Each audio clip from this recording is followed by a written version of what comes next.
Just by mindlessly running around in the forest without watching her step, this woman steps right into a trap. Seeing someone in distress, the kind-hearted forest ranger wants to help, only for an axe to suddenly fly out from the woods. Today, I am bringing you the 2026 Canadian box office champion, Pitfall, an S-tier thriller with soaring blood and gore throughout, so those who dislike this genre must enter with absolute caution. The story begins on a pitch-black night. Deep in the mountains of Canada, a woman is frantically carrying her daughter as they run for their lives through the forest. Just as she runs into the depths of the forest, a blinding light appears not far away. She hastily takes her daughter and hides in the bushes. The moment they hide themselves, a man steps down from a vehicle. He scans all around, seemingly looking for them. After searching the vicinity, the man starts the car and leaves the spot. Looking at the receding light, the woman thinks she has escaped the deadly pursuit.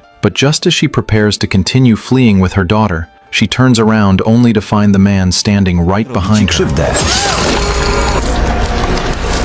When the girl opens her eyes again, she discovers that her mother and she have fallen into a pitfall, while her injured mother has been impaled through the heart by a wooden stake, leaving her breathless. Looking at the man at the mouth of the pit, the girl wants to beg for help, but the man says absolutely nothing, instead leaving the spot heartlessly. The scene cuts to the entrance of the forest at the foot of the mountain, where an SUV parks next to an open space by the roadside. A group of young people prepares to head deep into the forest to camp and relax. Breathing in the fresh air, Charlie looks expectant, and he is even already starting to plan how he is going to hunt. Looking at the excited Charlie, his girlfriend Ashley is also filled with expectations for this trip. Strapping on their backpacks, the group enters the forest with laughter and chatter. However, busy making time, they fail to notice a bulletin board in front of a nearby cabin, which is completely covered with missing person posters. Meanwhile, in the forest, two girls are frantically hiding behind a massive tree. Only after making sure no one is pursuing them do they dare leave the tree.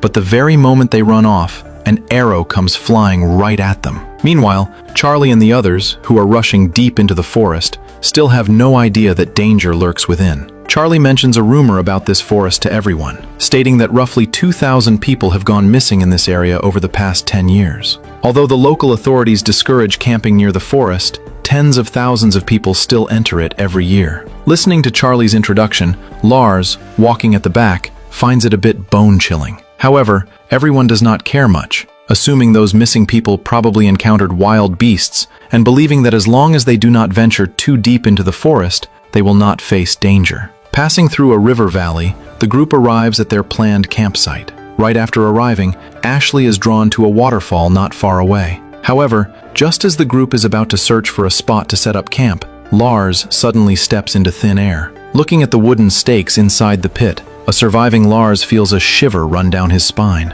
If he had not grabbed the nearby vine just now, he would probably have met a tragic end by now. Charlie assumes this is a trap set by hunters and figures there might be more nearby, reminding everyone to watch their step. Crossing the forest, the group finds an open space not far from the riverbank, where they set up their camp. Having just finished the setup, Charlie cannot wait to plan his next hunting move, preparing to scout around the vicinity in the evening. However, Lars feels there are too many traps around here, and warns him that it is best not to head out at night. But the arrogant Charlie does not give a damn, even thinking it is impossible for him to step on a trap. Charlie tells Ashley and the others to gather firewood first, while he and Scott venture into the forest. Watching the duo about to depart, Lars does not forget to remind them once again, and yet they have no idea that it is exactly this seemingly ordinary camping trip that will make them regret it for the rest of their lives. Soon, nightfall descends. Scott and Charlie arrive at the riverbank, preparing to wait for animals to come over to drink water so they can take the opportunity to hunt. For a better hunt, they even fashion two simple spears. Charlie spears a fish out of the river with just a casual jab. However, they wait in the area for several hours without seeing a single animal, which leaves Charlie a bit let down. Considering the late hour, the two decide to head back to camp first with a few fish and check out the forest tomorrow instead. But just as the pair is about to turn back, a dark shadow suddenly darts across the distance. Scott quickly realizes that a pack of wolves might have appeared nearby. Panic-stricken, the two hastily rush back toward the camp, but not long after they run over,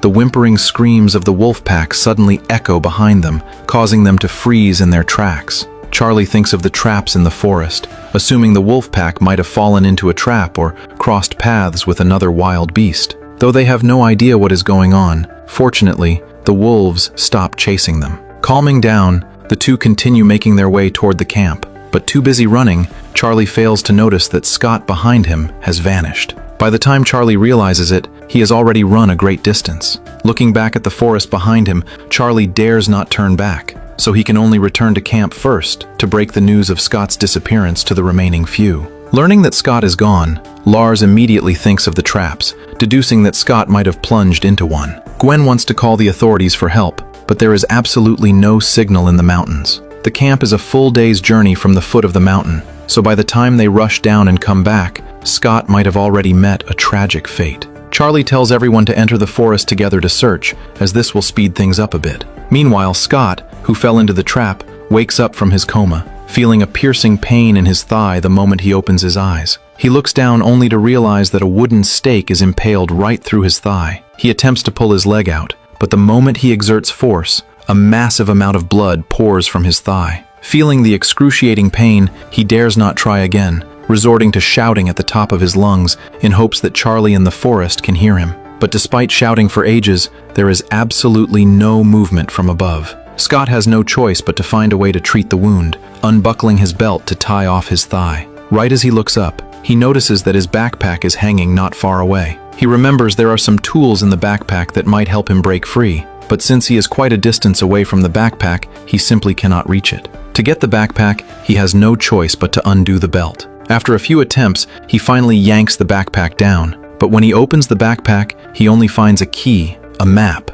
and the fish they caught earlier. He grabs the key and wants to try sawing through the wooden stake, but after working at it for quite a while, he has no success. To conserve his energy, he dares not move recklessly, leaving him with no choice but to pin his hopes on the other members of the group. In the forest, Charlie's group is also searching everywhere for Scott, but after searching a full circle around the forest, they still have absolutely no findings. To make matters worse, because they ran too frantically earlier, Charlie cannot remember from which direction they fled at all. He has no choice but to lead everyone blindly wandering through the forest. Time quickly advances to the next morning. Having searched the vicinity for hours without finding any trace of Scott, the group dares not rest and can only keep on searching. Meanwhile, in the depths of the forest, the two girls who were previously fleeing also arrive nearby. They contact the forest ranger via walkie-talkie and inform him about a hunter chasing them down in the forest. The ranger tells them to meet up with him, promising he will find a way to protect them. But just as they are rushing toward the ranger's direction, Catherine accidentally steps on a trap. Hearing the commotion, the ranger wants to come to the rescue, but the hunter suddenly appears right behind him. Looking at the brutally unalived ranger, Monica, standing not far away, is completely dumbfounded. However, just when she thinks the hunter is going to take her out, she turns around only to find that the hunter has vanished again. Panic-stricken, Monica hurriedly unties Catherine's ropes. Right at this moment, they discover the ranger's pistol on the ground. Subsequently, Monica picks up the pistol from the ground. Meanwhile, inside the trap, Scott also wakes up from his stupor. Just as he is trying to find a way to save himself again, the hunter appears at the mouth of the pit. Looking at the axe in the hunter's hand, Scott actually thinks the other party is angry at him for breaking the trap, so he apologizes to the hunter and promises he can fix the trap, only hoping the other party can save him. However, facing Scott's plea for help, the hunter turns a blind eye and instead turns around to leave the spot. Looking at the bizarre hunter, a bad premonition arises deep within Scott's heart. Meanwhile, in the forest, Charlie and the others are still searching everywhere for Scott. But despite searching from daytime to evening, they still find absolutely nothing. Both exhausted and sleepy, they prepare to set up camp nearby and plan to head down the mountain tomorrow to seek help. But just as they are about to open their backpacks, Scott's cries for help suddenly echo through the forest. Hearing Scott's shouting, they hurriedly run toward the sound. But when they arrive in the forest, only to discover that the plea for help is coming from a walkie-talkie, they know he must have run into major trouble. Hearing Lars's analysis, the others also find it reasonable, wondering if Scott has been kidnapped. Charlie recalls the previous news where he saw people saying the reason so many people go missing in the mountains is because there are some gang hideouts here. Could it be a gang that kidnapped Scott? The more they think about it, the more terrified they become. So they stop searching and instead find an open space nearby to set up camp, intending to rest for the night and head down the mountain tomorrow to report to the police for help. Having bustled about for a full day and night, they are all incredibly exhausted. And right after setting up camp, they each drift off to sleep. But while fast asleep, they fail to notice that during the dead of night, the hunter quietly approaches the camp. When Ashley opens her eyes again, it is already the next morning, and she looks up only to find that the camp's tent has been opened by someone. Sensing something is wrong, Ashley looks toward her backpack and discovers that the backpack she placed by her feet has also vanished. Inside the backpack are not only everyone's cell phones, but also the car keys. Discovering that their things have been stolen, they all panic. Although they don't know who entered the camp, now is certainly not the time to dwell on this. So they pack up their luggage and prepare to head down the mountain to report to the police for help. But just as they arrive at a crossroads, they unexpectedly spot a strange person on a tree branch not far away. Looking at his attire, Charlie assumes the other party is a local, even wanting to ask for directions. Hi. Hello. We're looking for our friend. We think he's lost. Have you seen anyone?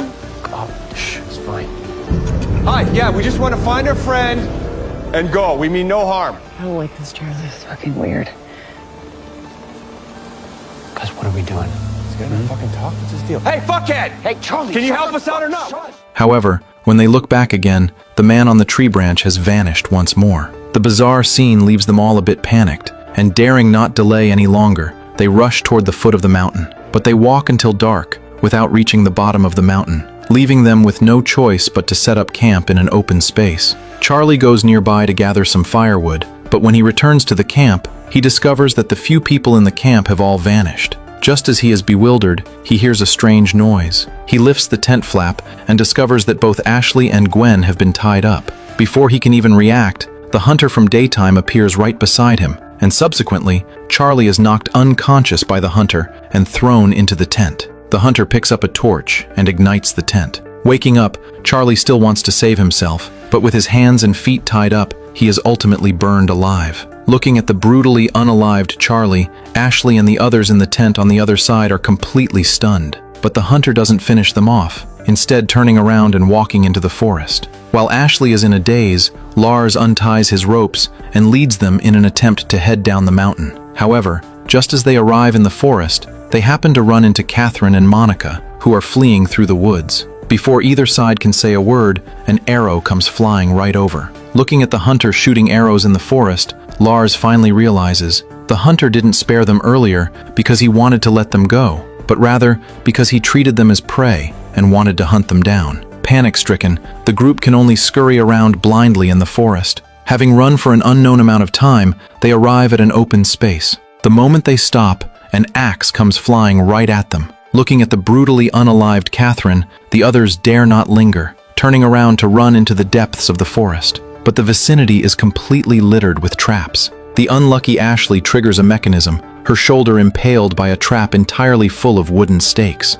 Lars wants to come to her rescue, but the hunter suddenly appears right behind him. Monica pulls out her pistol, intending to eliminate the hunter, but the hunter does not show even a hint of panic. Looking at the brutally unalived Monica, Lars still wants to confront the hunter directly, but neither he nor Gwen is a match for the hunter, and instead, they are directly knocked down. The hunter hoists Ashley onto his shoulder and vanishes into the forest. Meanwhile, trapped inside the pitfall, Scott also begins to grow dizzy due to excessive blood loss. Just as he is about to drift into unconsciousness, Ashley's screams echo from right above his head. Looking at Ashley up above, Scott is completely stunned. Right as he is spacing out, thunder cracks and lightning flashes across the sky as a torrential downpour begins to fall. Scott has no choice but to pick up the key and vigorously scrape against the wooden stake. Meanwhile, in the forest, Gwen and Lars also arrive nearby. Seeing the hunter toss Ashley onto the ground, they actually assume the hunter wants to consume her.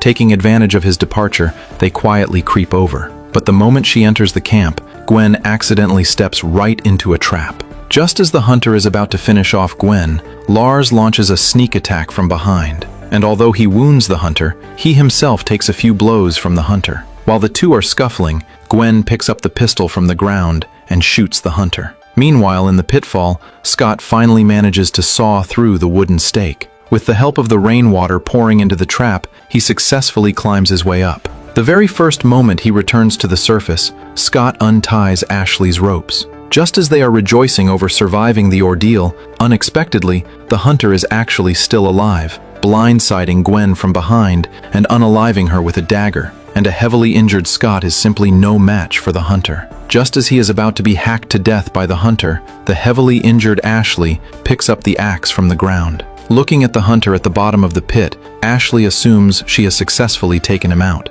As dawn breaks, the surviving Scott and the others hobble down the mountain. But a few days later, a young boy arrives near the pitfall, and looking at the accumulated water inside the pit, he peers down out of curiosity. Quite clearly, the hunter is not dead. But the movie ends right here, so those who enjoy this genre of film can check out the original movie, and see you in the next episode.